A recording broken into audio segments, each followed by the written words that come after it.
We have just put the live broadcast link open. Welcome to those of you who are joining. We'll wait for a couple of moments as others join. And you're very welcome to introduce yourselves by posting a chat message saying hello and where you're from.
Okay, thank you to those attendees who've joined already. I did say you might say hello in the chat, but I'm advised that the chat function is disabled. I'm going to ask one of the teams if they can open it up, but if not, we will use the Q&A for the comments and obviously Q&A as well throughout.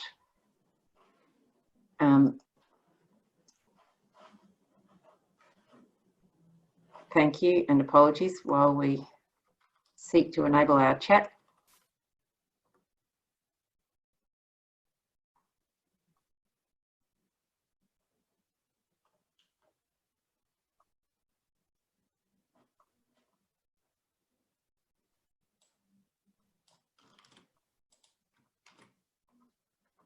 Okay, the chat function is re-enabled. Seems to be working again. So those of you who are just joining us, thank you for joining and feel free to say hello and where you're from in the chat panel on the Zoom. And if that is the last of the tech issues that have been resolved, then I might get us underway and make my introductory remarks. Thank you all.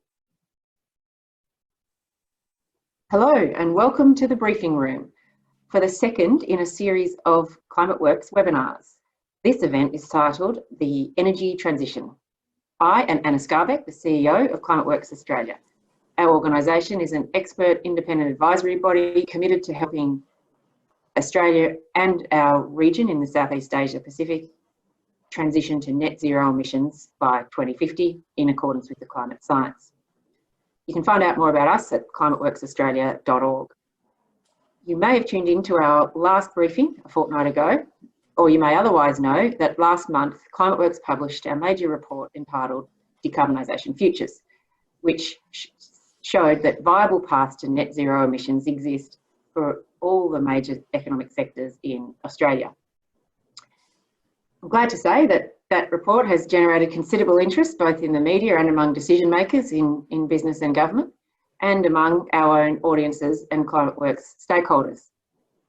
So we held a webinar last Wednesday with our Head of National Programs, Dean Dennis Ryan, and Senior Project Manager, Tom Yankos, who provided an overview of the findings of that research in the Decarbonisation Futures report. That event was recorded, so if you didn't see it, you can check it out on our website, and you can also find our report and the accompanying charts and slides on our website also. So the interest in that session and the many questions that we had added and afterwards showed that there's a real appetite for serious discussions about pathways to decarbonisation. And that's why we are now holding another briefing room webinar, not just today, but again in 2 weeks' time, in the continuation of this series. The next one will feature Lord Adair Turner from the London-based Energy Transitions Commission and Tennant Reid from the Australian Industry Group. I'll be chatting with both of them about principles for economic recovery and a special focus on global supply chains and hard to abate sectors in industry. That's in a fortnight from now. Today, we'll be talking about energy, and I'm very excited to be continuing the discussion with our two special guests, who I'll introduce in a moment.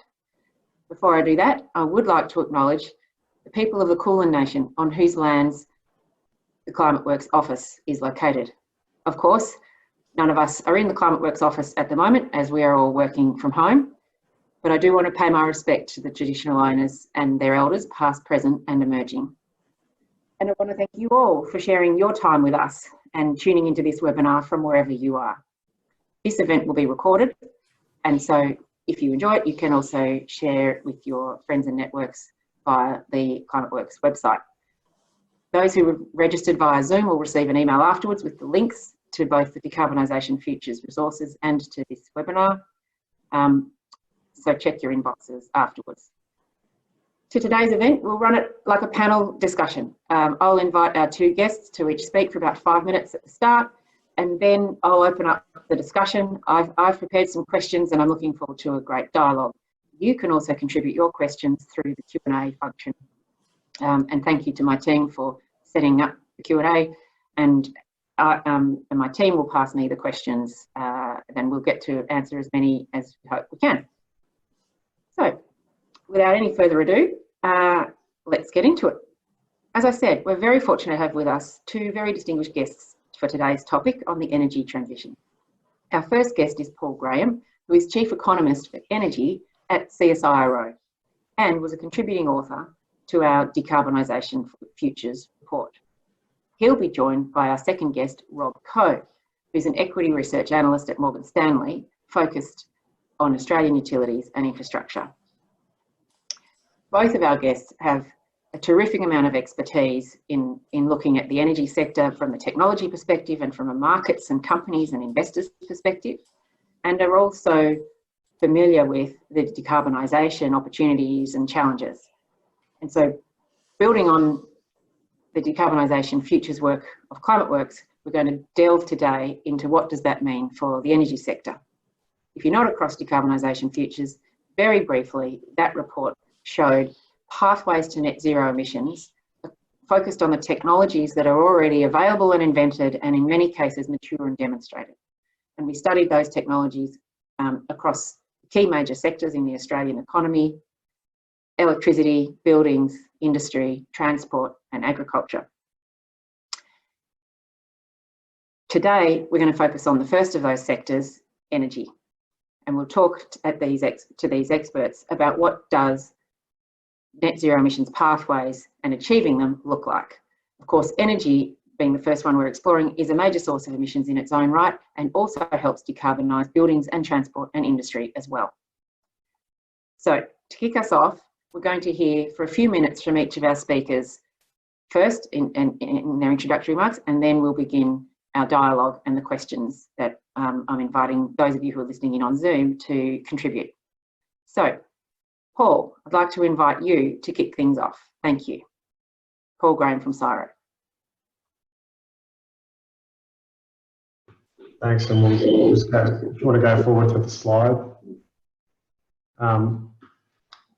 What I thought might be useful just to start off with as context is this data, which is this is the projections that the Australian government has done really since I guess the first big sort of what should we do about climate change modelling exercise that we did in 2008 was the carbon pollution reduction scheme. So that's the first business as usual projection on top there. The next one was the Clean Energy Futures study in 2011. And then from 2013 to 2019, what we've had is successive projections because it's part of our international reporting responsibilities where we've had to just report on where our emissions are going up to 2030. And, you know, there's a very obvious trend here. Apart from the 2013 year, most years we've had to really reevaluate where emissions are going in the business as usual.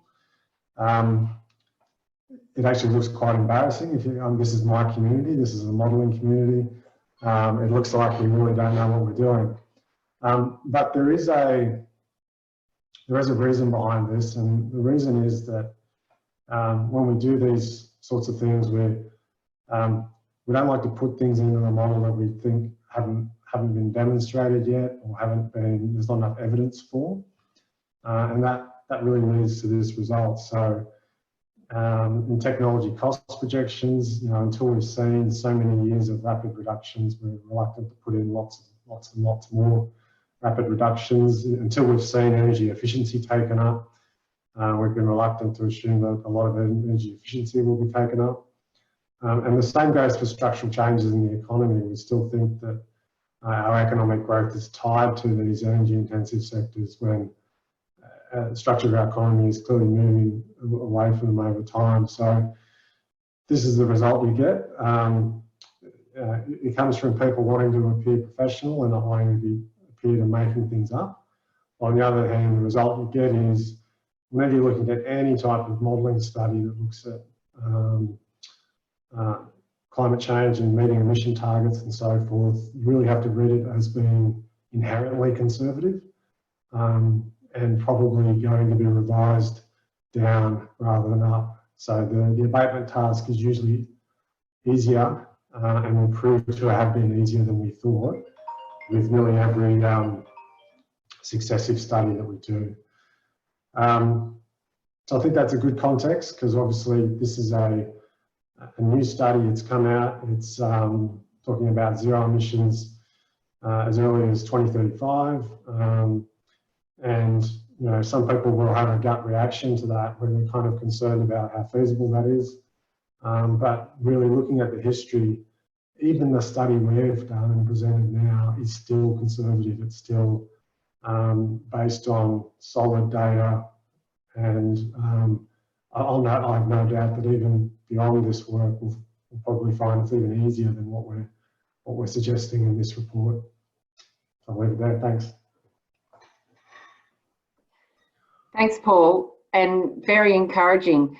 Notwithstanding, you admit your own community embarrasses itself by being outperformed by the market, if you like. But of course, it's not surprising that scientists and evidence-based people wish to be absolutely sure of evidence before they put it forward as the basis of their projections. And we, of course, who work very closely with you, absolutely understand that mindset. But it also explains why often in interviews I find myself being asked by others, why are we optimistic that this challenge can be addressed? And so I'm pleased to hear you share some degree of optimism that every time we study the technologies that can reduce emissions, we find that their performance gets better. What we have learned, of course, is that there is a reason for that, and it's because the advice you provide helps influence others to then create programs that help accelerate the uptake of these technologies. And invariably, the technologies improve their performance when we use them more. That deployment is correlated with improvements in cost and performance because we're using these technologies more, investing more, deploying them more. So there is a virtuous circle involved. Before we unpack that any further, I'd like to hear from our second guest, Rob, who looks at these technologies from the other end when they are in deployment. And Rob studies companies that are listed on the stock exchange that are involved in infrastructure and utilities, of course, of which energy is a major feature. Rob, over to you. Thanks, Anna, and hello, everybody. Really pleased to be here. So I'm going to try and share my screen now and get rid of that horrible video image that you can see there, which took a long time to get those effects to age me and add weight. But okay, so I guess the first point that I'd like to make is that I guess with the terrible events of COVID-19, a lot of the bandwidth for investors to focus on longer term transition issues has been taken up. But actually, one of the differentiators in this more stressed economic market has actually been access to sustainable finance. And so the sustainable finance market grows double digits each year as it gets bigger and bigger. And in a market where a lot of the companies in the economy have revenue reductions 10, 15, 20, 95% during this terrible time, access to finance and ability to get cheaper finance is a critical source of competitive advantage. So to put that another way, if there's anyone in the audience who's interested in joining the finance industry, I'd say it's pretty much compulsory at this point to have a working knowledge of sustainability in all its different dimensions. So I guess the second comment that I wanted to just highlight, again focusing on some short-term things, this chart here is relative electricity demand on the east coast of Australia. That's the NEM, National Electricity Market. So I'll just take a quick sec to explain this chart. It's a little bit funny format. If you can follow my mouse on the screen. So this bar here is a year. So that's 2010, that's 2011, that's 2012. And the black outline in each bar is the month, and each tiny little square is a day. And green means high electricity demand and white means low electricity demand. And I chose these colours intentionally to look horrible, in case you're wondering. And so you can see, for example, this year, 2020, there was a little bit of a heat wave in late January, and that's high electricity demand for air conditioning. You can also see there's usually a Friday and a Monday around April or in some years March, where demand is really light, and that's the Easter long weekend. You can see Christmas and Boxing Day each year as well. This load here was where people used to heat their homes in winter, and the replacement of old-fashioned air conditioning units with more modern reverse cycle units has really hollowed out that winter load. So you can see lots of different demand patterns. You can see that in the last couple of months with the shutdowns across the economy, electricity demand in Australia is really only down single digits in these last this last couple of months. So I do really feel, talking to people all over the world, that Australia really is a lucky country in relative terms on that basis. Now, the last point that I just wanted to highlight in a more longer term sense was this piece of research that we did last year on discount rates. And actually just worked out today that some of the inputs in this report were actually from my fellow guest speaker here, Paul Graham. So there is a circular error in the model, but hopefully Paul takes that as a compliment that we saw his data as highly reliable. So what we've done in this chart is we've plotted here on the y-axis a levelised cost of energy in Australian dollars per megawatt hour, and the x-axis is actually the discount rate embedded in those levelised cost estimates. And then these curves here are cost curves across those two variables. And so if you're in this range where your cost of capital may even be negative, that's, I guess, what you would call sovereign risk. And on this end of the spectrum, you're fully exposed to all of the electricity price variability in all of its 5-minute minus 1,000 to 14,700 volatility splendor. And so one insight from this is that even if you were to fund this black line using government funding, you'd actually still be more expensive than these green and orange lines using standard market fundings. And in these cost estimates, I haven't included any kind of embedded carbon cost. I have included some extra rehab costs and some embedded energy costs of installing the equipment, just to be precise. But that's one insight. The other insight is that as Australia goes through a market redesign for 2025 and beyond, well, one transition that we need to make is that the current energy market was designed to be a real-time settlement market to balance the thermal fuel mix in the system, coal prices, gas prices, diesel prices on occasion as well. And going forward, the fuel is actually capital, because a lot of renewable plant doesn't actually have a fuel input cost. So if the market redesign changes the cost of capital, then that could have a radical impact on both the amount of renewables that come into the system and also equally important, the cost of energy for the economy and for consumers. So if we can in some way find an optimal point somewhere in here, perhaps, then that might be a way forward.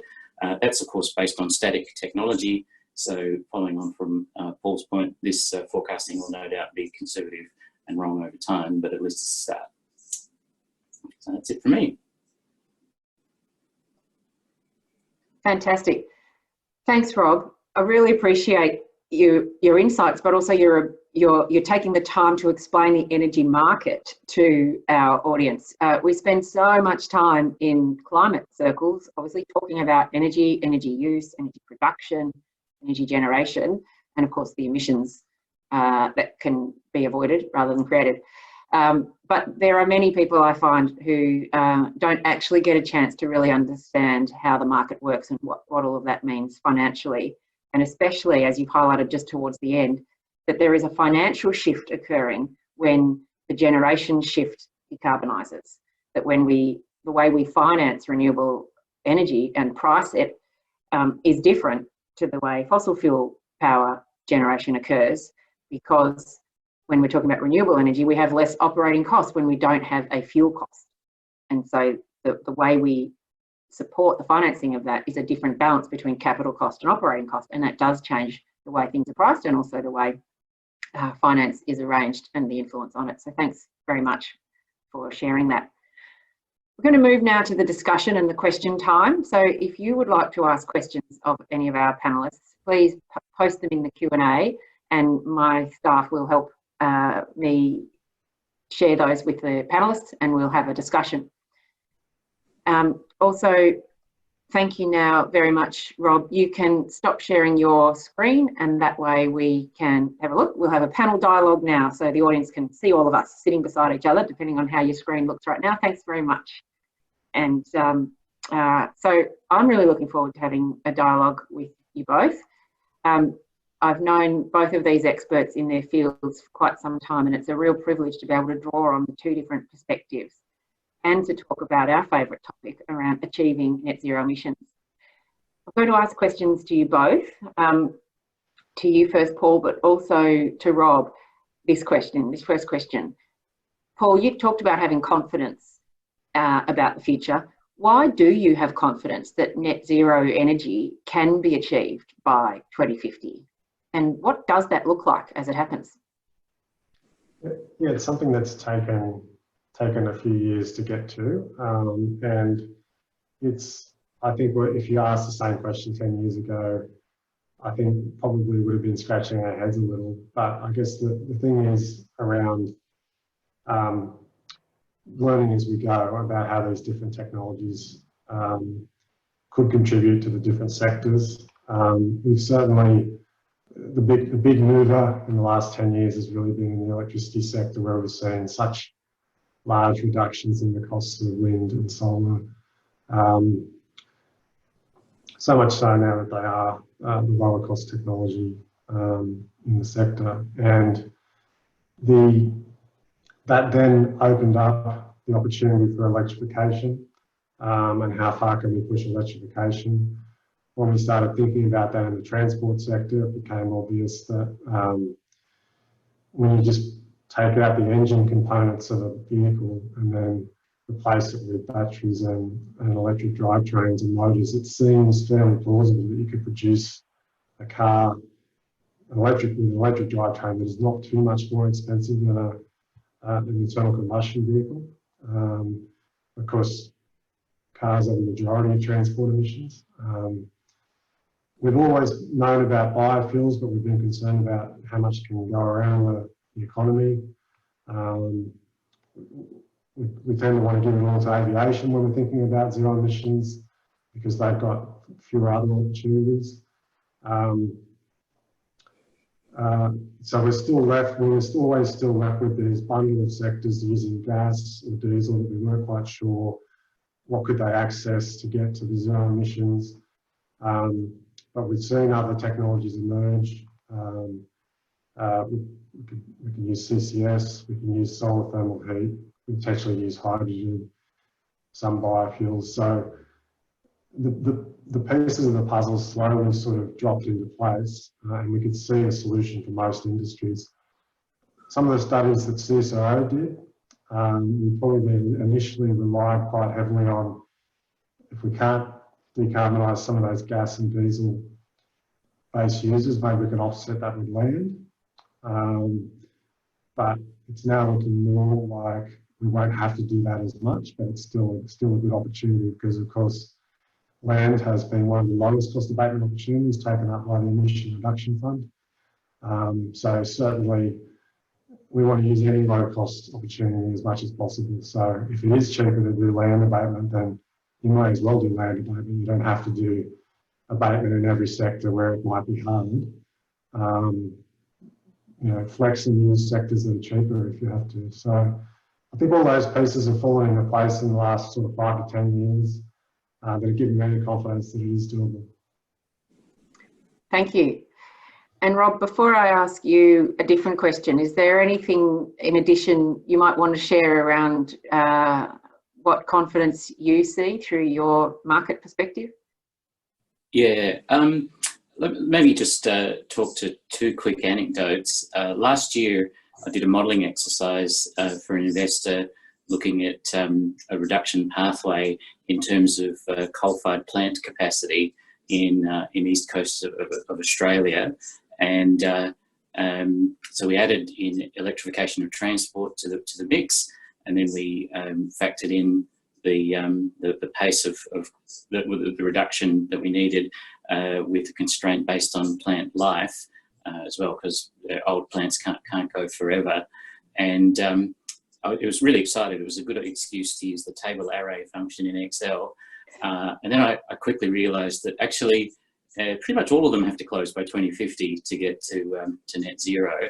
You know, the maths of new generation coal plants is quite interesting. I get asked all the time, why shouldn't we install a new ultra supercritical coal-fired plant that's 20% more efficient, and that will give us a 20% reduction? And it's like, well, okay, so what's the incremental gap that we need to get to 100% reduction versus 20% reduction? So the maths of these coal plants within a power system is actually quite simple to model. Indeed. While we're on this topic, there's been a number of questions from the audience already that relate to post-COVID and the pandemic response, and we will turn the second half of our discussion to that whole topic. But I want to stay on the topic of what does it look like to decarbonise our energy system and what will it take? So we've discussed now why we have confidence that it can be done, and part of that is because we've seen improvement in the technology. And as Rob was saying, we've also had improving our own understanding of what it takes. A question for you both. It sometimes feels like there's a lag between the innovations in the energy sector and the perceptions about energy that are held in the public, both decision makers and consumers. If you had the chance to convey widely one key development in recent years, what would that be? I'll ask you, Paul, and then Rob. For us, when we publish our electricity generation technology cost projections, I think the concept that you can generate electricity with something other than coal or gas at low cost is still not completely accepted. And I think that's partly because at the moment in 2020, you could argue the toss a bit. In 2020, there's sort of a bunch of technologies, both fossil and renewable, where they're kind of sitting along the same plane around $80 a megawatt hour. But the thing is, mature technologies, the fact that they're mature means they don't actually improve in costs over time. So the fossil technologies never get cheaper, but all the other low emission technologies just get cheaper over time. So I guess the thing is, so much as it's possible to argue the toss today, we won't be able to argue the toss in the future. So it's something that is just going to be, the gap is just going to get wider and wider and wider. So that when we talk about renewables are cheaper, that means that they'll be cheaper. They're cheaper now, and they're going to be increasingly cheaper in the long term. So the numbers for things like solar and wind get down to things like, you know, $20, $30, $40 a megawatt hour in the long run, which is kind of like what we used to like about coal 20 years ago. That's the future of renewables. Thanks. Rob, is there one clear thing for you that stands out? Well, so there's lots of things, obviously, but one brainwave that I had a few years back was when I started looking into storage markets. And normally when you're trying to work out the economics of a product, you think about how much you can sell it for and how much it costs to build. And the difference is, if that's positive, that's a good start. And I very quickly realized that with storage, you actually almost need to look at a whole completely different set of economics, because you can often make money out of storage in electricity markets in lots of different ways, and lots of different ways that aren't even mutually exclusive. So the tipping points for some of these new technologies are actually not really modelable using conventional partial equilibrium supply-demand type models. And if I think about that 5 year ago lesson on storage, which is still playing out today, then I've just, in the last year or so, been looking at a really interesting set of specifications for a electrolyzer.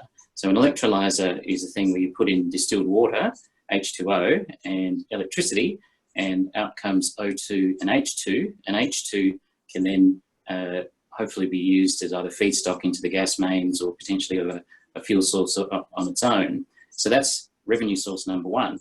But the other input there is electricity. And it turns out that if you can be flexible with your electrolyzer and ramp that electrolyzer up and down quickly, well, that ramp rate also has value in the electricity system, balancing out a renewable load or variable generation elsewhere in the system. So if you can make money two ways out of the same thing, then the economics approach even faster. So these are the kind of double money type things that we're looking at. Yes, and thanks for mentioning hydrogen. It certainly is one of the big promising energy sources for Australia and the world. And of course, it's made more promising by the fact that it can be produced through renewable electricity, as you've just explained, using the electrolyzers. It also raises the question that one of our audience, Ken Guthrie, has raised around other forms of energy than electricity. Most of our discussion has been electricity, and even hydrogen, as you've mentioned, Rob, has been become a big feature of our national hydrogen strategy because of renewable electricity. Paul, I wonder if you wanted to make any comment on other non-electricity energy sources, in particular thinking about heat. And one of the questions was, do you see that we will move to electricity for heat, or would there be non-electric forms of energy that we would use in a decarbonised world for heat? Yeah, we're going to have to think broader than electricity. We certainly don't think that you can electrify everything. Some things are going to need another solution. So, and that's where we've kind of had trouble in the past thinking through what can we do. It looks like the three top approaches will be, we could continue to potentially use gas for a little while with CCS, but we probably need to switch to something like either solar thermal heat or using hydrogen as a traditional, in the way we continue to use gas at the moment. Solar thermal heat has not been pushed as hard because we've been trying to use solar thermal in the context of electricity. And so for me, there's still a lot of opportunities to see how solar thermal heat might work out. And I think there's some trials that will need to be done over the next few years. The thing that's exciting about hydrogen is that it's in the same place that solar panels were about a decade ago, where you had lots of governments setting up trials, setting up demonstration projects.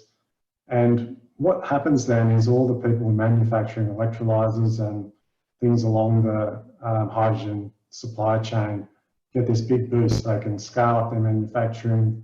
They can have some confidence that even if they're just trials, we've got something like 7 or 8 trials in Australia, but if every country in the world does that, it works out, hundreds of new systems are needed, and it brings down the costs. So I wouldn't be surprised if we're looking at and having conversations in a couple of years' time going, gee, wow, hasn't the electrolyser cost gone down? We'll have to wait and see, but I wouldn't be surprised if that's where we're heading. And so that is potentially a really good solution for those non-electricity energy that we need to find a solution for. Thanks. And while we're on the topic of breakthroughs or big developments, I might ask one last question before we move to a pandemic-focused topic, and that is around what are the big developments outside of technology that you think would make the difference, that if there were actions or decisions that governments or business could take. Rob, you talked about one which was the market design, how we price storage. And so I wonder if there's any other big thing that you think could help lead to these breakthroughs in terms of decisions that business or government could take. Rob, to you, and then to Paul. Yeah, well, we are seeing lots of individual decisions gradually being reflected in the market. I guess that's a definition of an effective market in a sense, isn't it? And consumer choices definitely influence companies, and there is, in parts of the world, a bit of a competitive race to reduce emissions. You've even got, I believe it's Microsoft that's pledged to go carbon negative by a certain period. So all of that voluntary corporate demand is seen as a source of competitive advantage. And as I mentioned earlier, if it then helps those companies access cheaper finance, it becomes a source of financial competitive advantage. And so there's definitely a market at work there. Money finds a way to try and not destroy itself, although it doesn't always succeed.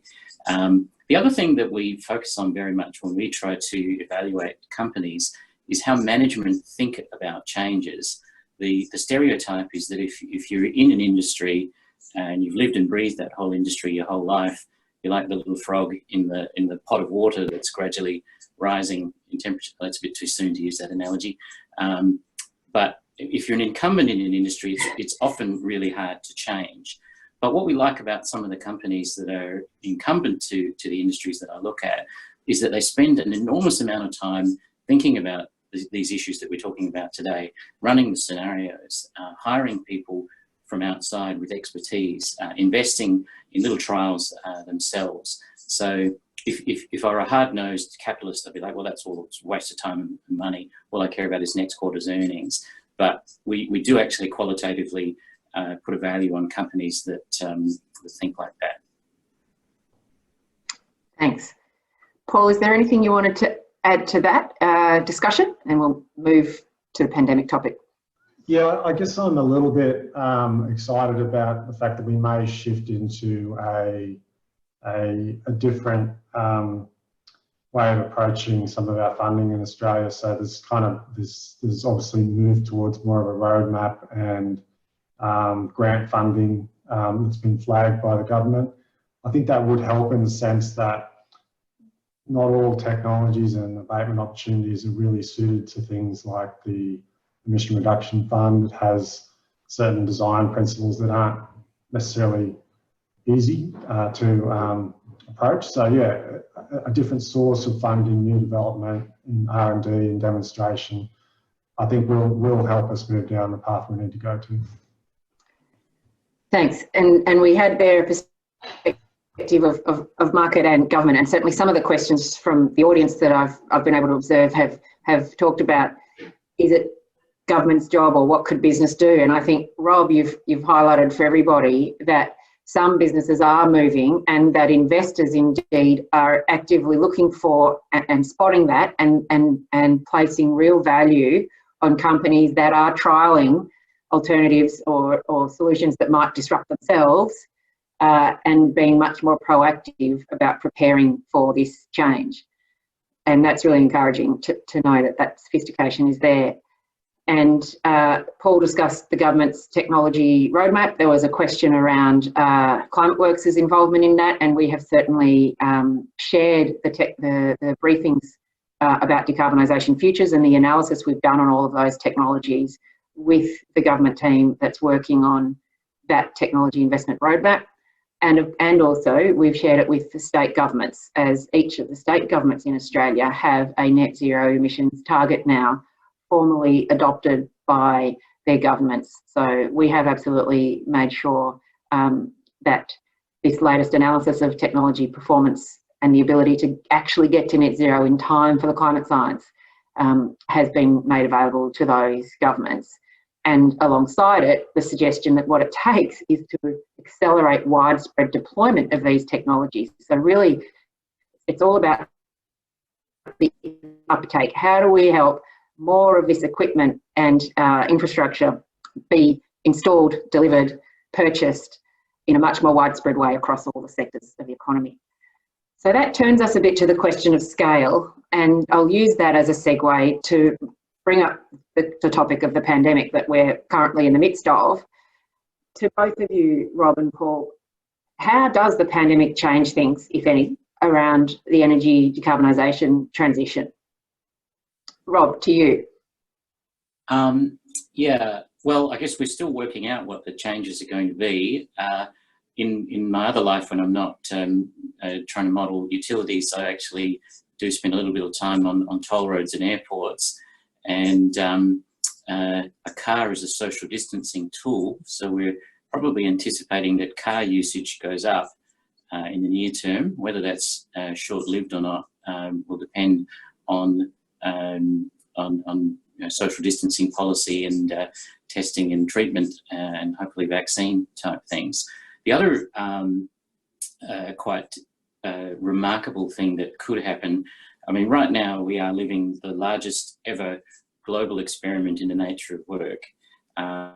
We're all, well, many of us are actually, as productive, if not more productive, working remotely like this. For introverts like me, I'm kind of enjoying myself a lot. So to the extent that we transfer a lot of that energy usage that was previously jet fuel and the like into electrons for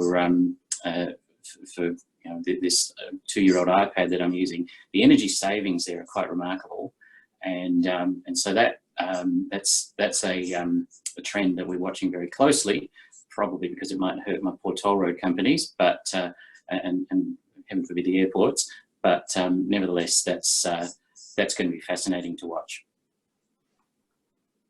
Paul, what would you like to add about reflections on how the pandemic affects the energy transition? Yeah, I probably agree that the transport sector looks like being the one that's the most impacted. I mean, the opportunity from an abatement point of view is that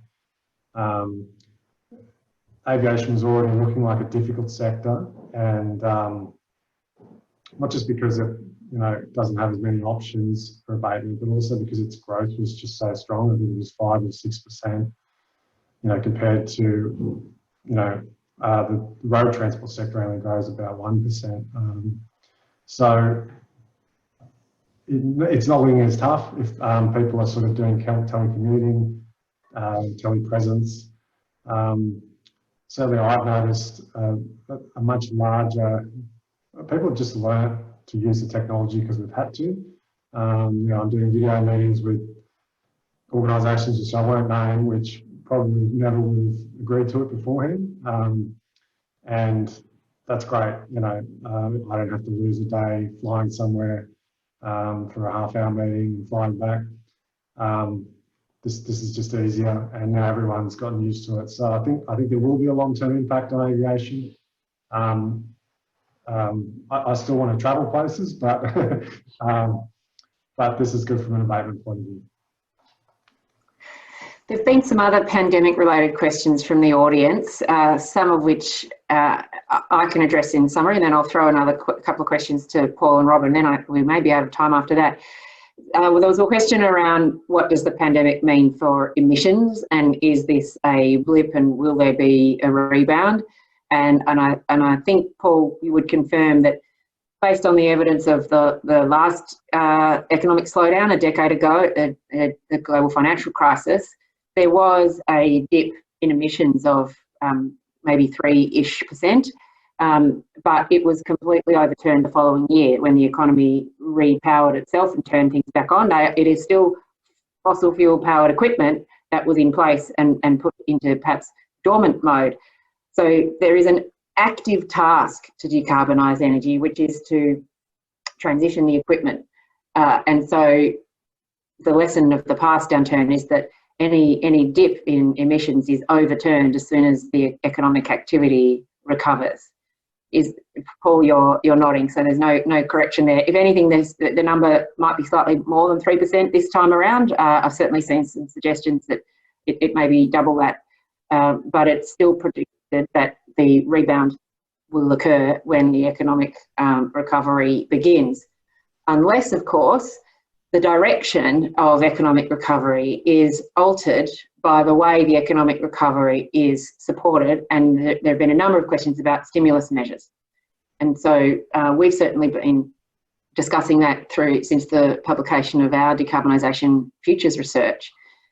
What role can post-pandemic stimulus measures play in helping the net zero emissions transition?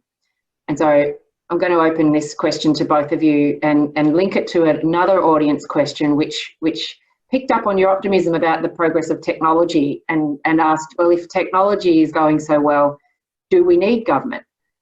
Can we get there without it?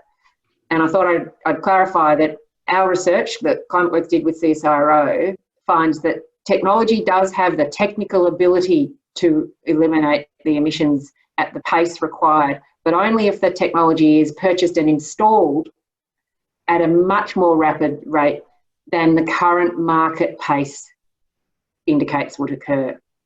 So that means that the market in its current settings, and I say current pre-pandemic, won't get there on the current settings unless something changes. The way we studied it, anyone who's read the report will recall the triangle shapes in our charts. We said, well, what is it that could change that market pace? It can be government policy, and that policy can be mandatory targets, emissions caps. You know, we've had trading schemes proposed, but it can also be standards on equipment. It can be standards on government procurement. It can be requirements to set emissions targets by companies. Investors are being asked, are asking that of companies already. There are also, though, actions that businesses can take. They can set those targets themselves, some of which are, as Rob mentioned, Microsoft. There are many companies setting targets now because their consumers and their employees and their investors are demanding that. And ClimateWorks has a report series called Net Zero Momentum Tracker, which shows which companies have pledged to achieve net zero emissions or close to it. And we've studied property and banks and a range of other sectors are on their way. We've also talked about consumers, and Rob mentioned the decisions that individuals can make. And each of us every day makes choices or overlooks some choices by not demanding the zero emissions solution in the products we buy, the services we buy, and the brands we choose to align with. And so we tried to highlight that actually the only scenario in our modelling that achieves emissions reductions in Australia in time to avoid more than 1.5 degrees warming, and we know that's exponentially better than 2 degrees warming.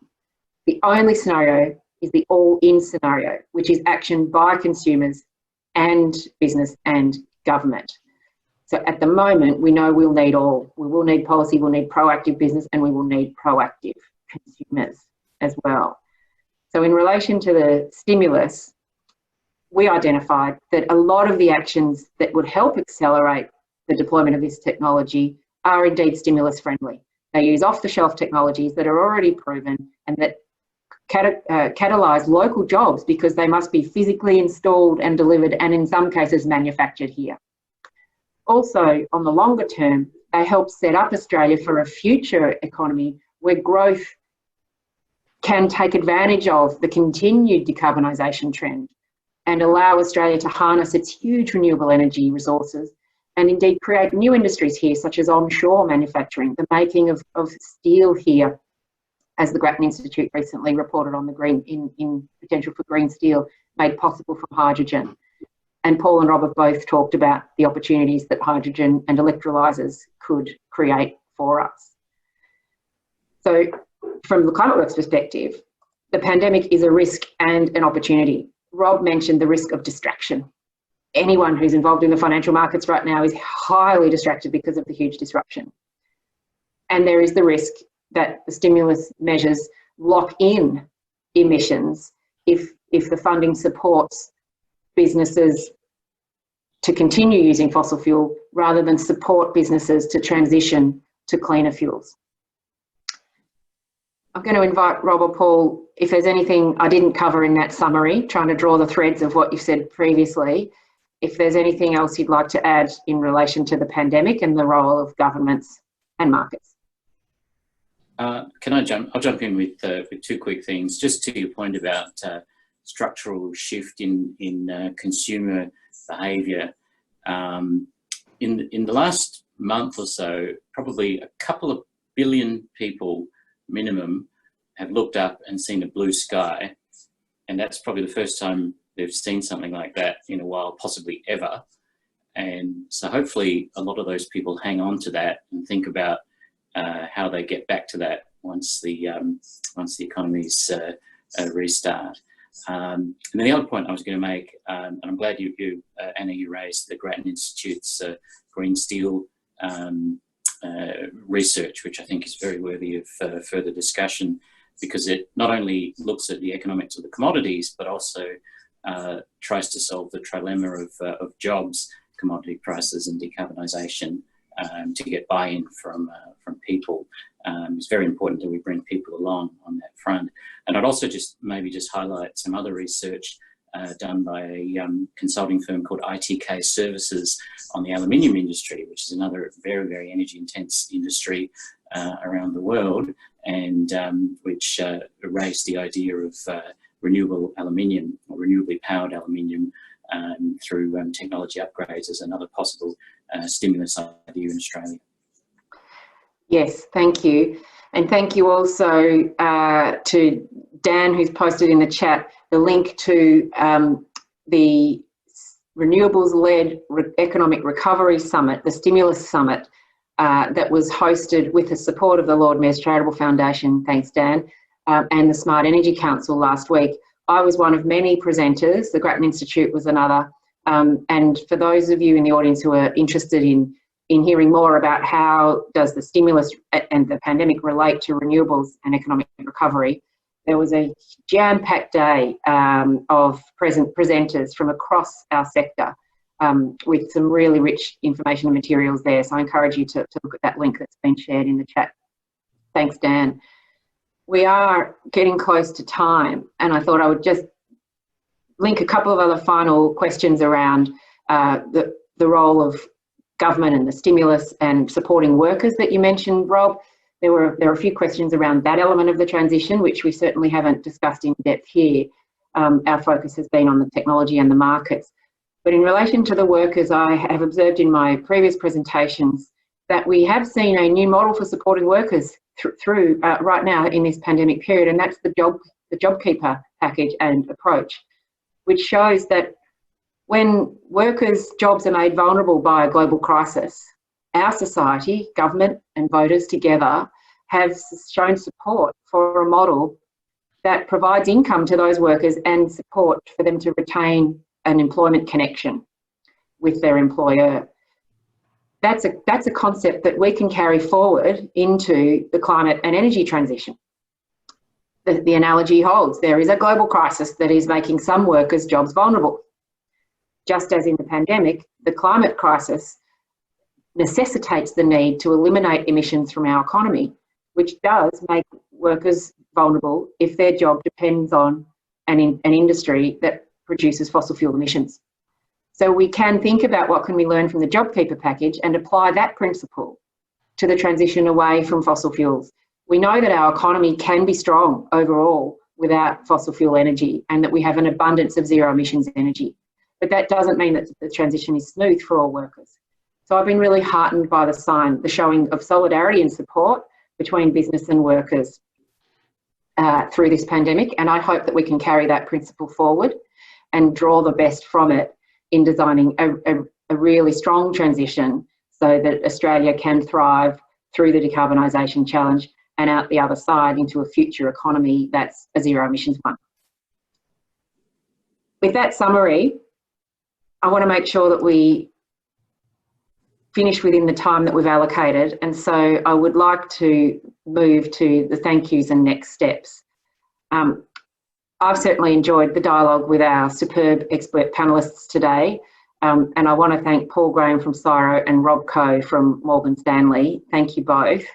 I know that others in the chat have also expressed their thanks and pleasure at the dialogue. So I want to again reiterate my kind thanks. ClimateWorks is a non-profit, and I thank both Paul and Rob for donating their time to this discussion.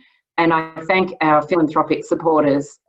We absolutely rely on the foundations that provide our philanthropic support. It's the only way that we've been able to maintain our independence and be a trusted source of advice, bringing together this technical information into practical advice for decision makers and making it accessible to many, including those of you listening today. So we will keep up our work on that, and in 2 weeks' time, at this time again, you can tune in at the same time for another webinar in this series. And that one will be focused on the industry sector. And I'll be chatting with Lord Adair Turner from the London-based Energy Transitions Commission and Tennant Reid from the Australian Industry Group. And we will be discussing, again, the pandemic, principles for economic recovery, and in particular focusing on industry and global supply chains and what we call in our sector hard to abate sectors. And Paul touched on a few of those. That's particularly in the industry sector where it's harder to remove the emissions. But really positively, it's getting easier. The technology is improving and we can now see pathways to zero emissions. Doesn't mean yet they're widely deployed in the market, and that's the challenge that we will focus on in 2 weeks' time.